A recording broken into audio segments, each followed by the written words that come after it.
मुक्स पाठ्यक्रम में आप सभी का स्वागत है। प्राचीन न्याय के आधार इस विषय के अंतर्गत हमने अवयवी सिद्धि परमाणुवादश्च इस विषय के ऊपर आज चर्चा करेंगे। विशेषतः पूर्व पाठ्यक्रम में हमने अवयवी सिद्धि के संदर्भ में आचार्यों का जो अभिमत है उसका हमने विस्तृत विवेचन किया। वस्तुतः बौद्ध दार्शनिक अवयव से अतिरिक्त अवयवी की सत्ता को स्वीकार नहीं करते हैं।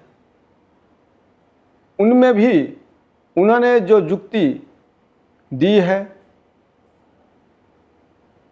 ननु अवयवी सद्भावे की मानम, अवयवी के सत्ता में कोई प्रमाण इसीलिए नहीं दे सकते हैं क्योंकि अवयवी जो है वो परमाणु पुंज स्वरूप है। अतः अवयव से अतिरिक्त अवयवी की सत्ता नहीं है।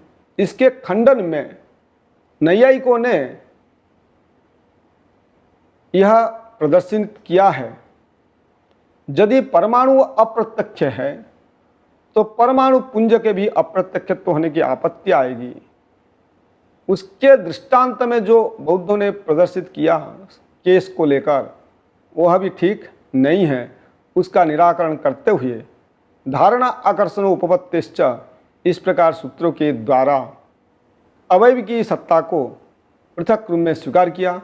अवयव के सत्ता को स्वीकार करने से ही हमारे कार्य कारण भाव व्यवस्थित हो पाएंगे, क्योंकि कपाल से ही घट कार्य की उत्पत्ति होती है। अतः कपाल जो है वो घट पदार्थ है। यदि ऐसा स्वीकार किया जाता है तो घट में जैसे जलाहरण योग्यता है उसी प्रकार कपाल में भी जलाहरण योग्यता होनी चाहिए, जो कि होता नहीं है। इसीलिए अवयव से अवयवी की सत्ता को पृथक रूप में स्वीकार करना ही पड़ेगा। वर्तमान जो है हमें यह देखना है, जगत के उत्पत्ति का कारण जो न्याय वैशेषिक संप्रदाय में परमाणु कारणतावाद प्रतिष्ठित है, उसके संदर्भ में अर्थात परमाणुवाद के संदर्भ में कुछ चीज़ें यहाँ उपस्थापित कर रहे हैं। हमें पहले ये देखना चाहिए 7 पदार्थों के अंतर्गत अर्थात न्याय के प्रतिपादित जो 16 पदार्थ हैं वह 16 पदार्थ वैशेषिक द्वारा प्रतिपादित 7 पदार्थों के अंतर्गत ही अंतर्भूत होते हैं। इसीलिए परवर्ती आचार्यों ने 7 पदार्थों को स्वीकार करने में कोई विरक्ति प्रदर्शित नहीं किया है। इसीलिए आचार्यों ने लिखा है, एते च पदार्था वैशेषिक नये प्रसिद्धा नैयायिका नामपि अविरुद्धा। अर्थात 7 पदार्थों में नैयायिकों का कोई मनभेद नहीं है, क्योंकि इनके जो 16 पदार्थ हैं वो 7 पदार्थों के अंतर्गत आ जाते हैं। उन 7 पदार्थों में प्रथम पदार्थ जो है द्रव्य पदार्थ है।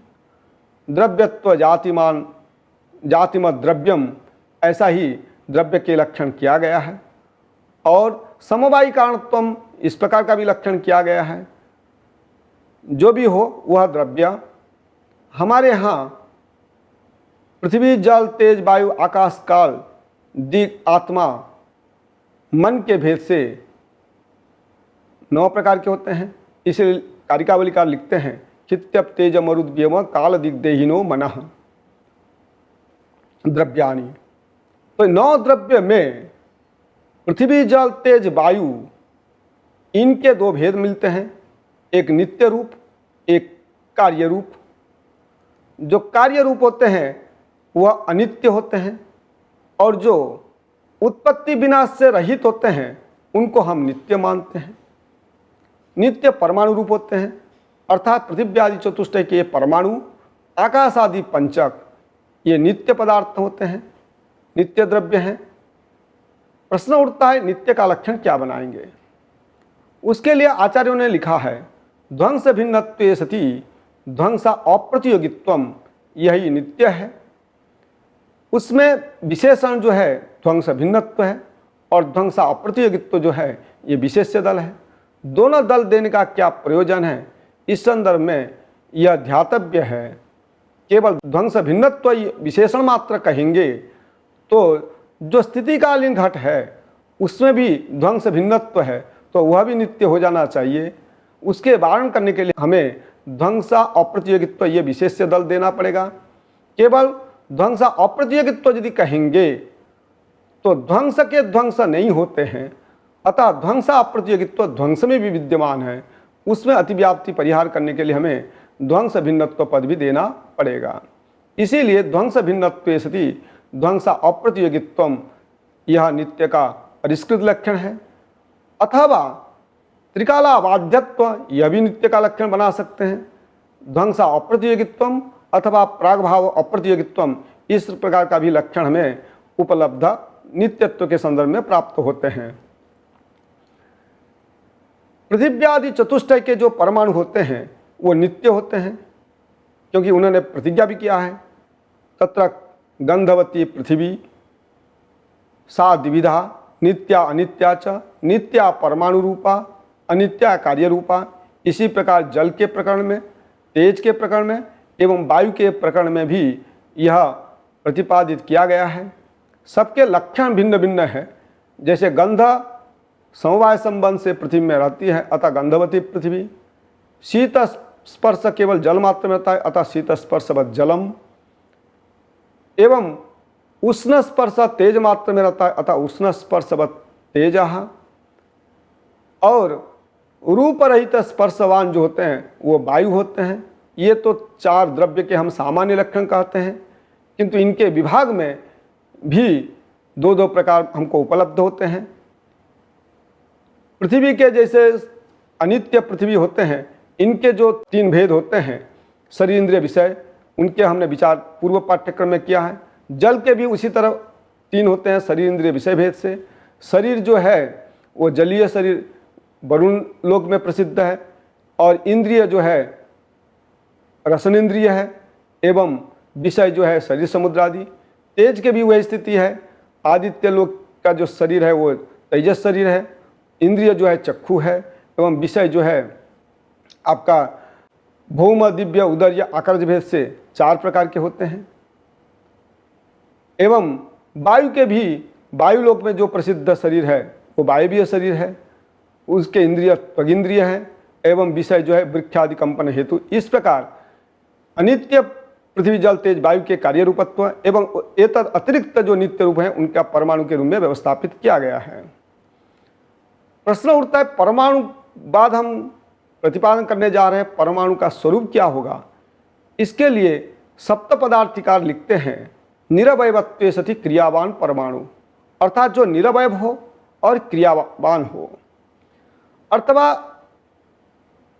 यह ध्यान रखना चाहिए जालांतर्गते भानु यद सूक्ष्मं दृश्यते रजः तस्य षष्ठतमो भागः परमाणु प्रचक्षते, अर्थात सूर्य रश्मि के अंतर्गत हमें जो कण दिखाई देता है उसके छठा भाग जो होते हैं वो परमाणु होता है। ऐसा ही स्मृतिकार ने भी निर्देश किया है। इसे यह सिद्ध होता है परमाणु, परमाणु से देणुक, देणुक से त्रसरणु होता है।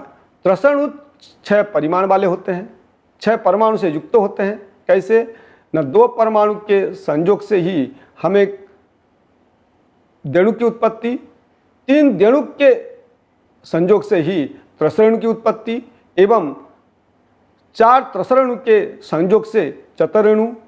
उसी क्रम में कपालिका, कपाल से कपाल, कपाल से घट की उत्पत्ति होती है। ऐसा हमें कार्यकारण भाव परमाणु कारणतावाद में प्रतिष्ठित है। जो त्रसरणु है वह 6 परमाणु से संबद्ध है, अतः उसका षष्ठ भाग जो होगा वो परमाणु के रूप में स्वीकार किया गया। वह निरवय है एवं क्रियावान भी है। परमाणु है, इसमें क्या प्रमाण है, इस संदर्भ में भी आचार्यों ने अनुमान का सहारा लिया है। जिस प्रकार घट सावयव है, महद आरंभकत्वात् पटादिवत, जिस प्रकार पट तंतु अवयव से जन्य है, उसी प्रकार घट भी कपाल अवयव से जन्य है। कपाल भी सावयव है, वह कपालिका से जन्य है। कपालिका भी सावयव है, चतुर्णु से जन्य है। चतुर्णु भी सावयव है, अतः वो सावयव जो है त्रसरेणु है। त्रसरेणु भी सावयव है, वह भी देणुक होगा। और देणुक भी सावयव है, वह अंततगत्वा जो सावयवत्व है वो परमाणु होगा। फिर प्रश्न उठता है कि परमाणु को भी हम सावयव क्यों न माना जाए। यदि हम परमाणु को सावयवत्व मानेंगे तो मेरु सरसों में समानता आ जाएगी। अतः मेरु सरसपयोः तुल्यत्व प्रसंगात, अतः हमें अनवस्था के भय से कहीं ना कहीं हमें व्यवस्थित करना ही पड़ेगा। जहाँ व्यवस्थित होगा वो परमाणु होगा। परमाणु को हम पुनः सावयवत्वेन स्वीकार इसलिए नहीं कर सकते हैं, अनवस्था होगी। अनवस्था का स्वरूप है अप्रामाणिक कल्पना समाप्ति अभाव। इस प्रकार हम यदि कल्पना करते चले जाएंगे तो कहीं भी हमारे प्रामाणिकता का व्यवस्थापन नहीं हो पाएगा। अतः अंत्य अवयवत्वेन जहाँ व्यवस्थापित होगा वह परमाणु होगा, उसी को ही हम परमाणु के रूप में स्वीकार करते हैं। अतः परमाणु से ही जगत की सृष्टि होती है।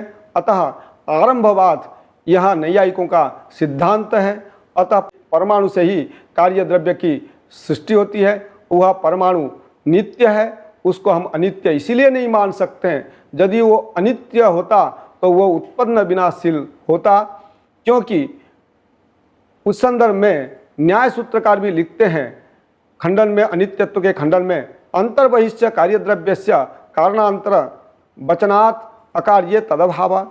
इस प्रकार सूत्रों के द्वारा परमाणु में अनित्यत्ववाद का खंडन उन्होंने किया है। यदि उस परमाणु को हम अनित्य मान लें तो वह सावयव होने की आपत्ति आएगी, अतः अनवस्था आएगी। इसलिए कहीं ना कहीं विश्रांति आपको मानना पड़ेगा, वह परमाणु होगा, वह निरवयव होगा, जिससे कि मेरु सरसव में भी तुल्यत्व की आपत्ति आप नहीं दे सकते। वह परमाणु निरवयत्व है। इसमें भी सूत्रकार ने वही अनवस्था को अपना कर अनवस्था कार्यत्वाद अनवस्थानुपत्तिश्च अप्रतिषेधा, इस प्रकार सूत्र से भी उन्होंने परमाणु में निरवयत्व का प्रतिपादन किया है। इस प्रकार परमाणु जो है निरवयत्व सति क्रियावान है और परमाणु से ही जगत की उत्पत्ति होती है। इस प्रकार परमाणुवाद का कार्यकारण को व्यवस्थापन जो है आचार्यों ने बहुत प्रयास से शास्त्रों में किया है। इसी प्रकार निरवयत्व सति क्रियावान, यहाँ पर यह ध्यातव्य है, दिधितिकार जो हैं वो त्रुटि में ही अर्थात रसणु में ही विश्रांति मानते हैं, परंतु दिधितिकार रघुनाथ शिरोमणि को छोड़कर अन्य सभी आचार्यों ने परमाणु की कल्पना करके उसमें सावयवत्व का खंडन करके अर्थात निरवयत्व का व्यवस्थापन कर निरवयत्व सति क्रियावान परमाणु, इस प्रकार परमाणु के स्वरूप का व्यवस्थापन किया है। इस प्रकार परमाणु संदर्भ में आज विचार करते हुए आप सभी को धन्यवाद देते हैं। धन्यवाद। नमो नमः।